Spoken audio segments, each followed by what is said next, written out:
Il momento più caldo della 3 giorni di contestazioni al matrimonio faraonico di Jeff Bezos a Venezia sarà probabilmente, se il programma di festeggiamenti resta quello, il 28 giugno alla Misericordia, stretto tra 3 rii non particolarmente larghi e giudicato il luogo logisticamente più efficace per una manifestazione di dissenso.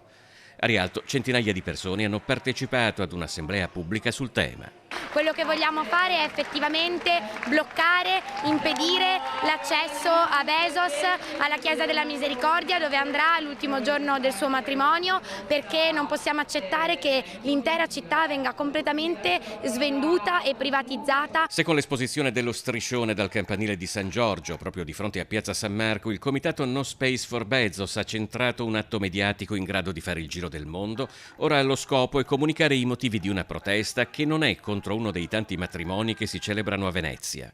A noi dà fastidio l'uso della nostra città come se fosse un fondale di cartapesta. 5 yacht ormeggiati da Riva degli Schiavoni, Punta della Dogana, Zattere, San Basilio, Marittima, cioè occupa tutto lo skyline della città.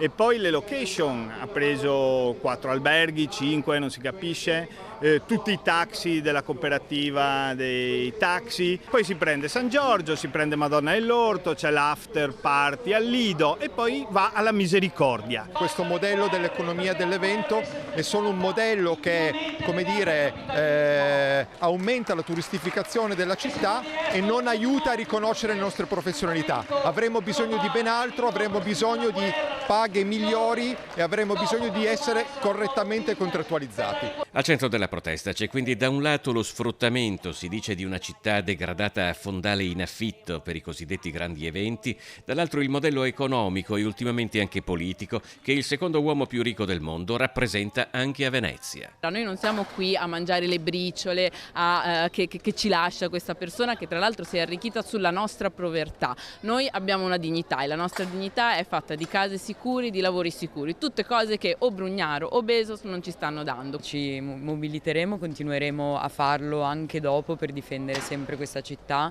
il lavoro, la sanità e tutto ciò che serve per vivere dignitosamente. Perché adesso non si può vivere dignitosamente. Ce lo rendono molto difficile.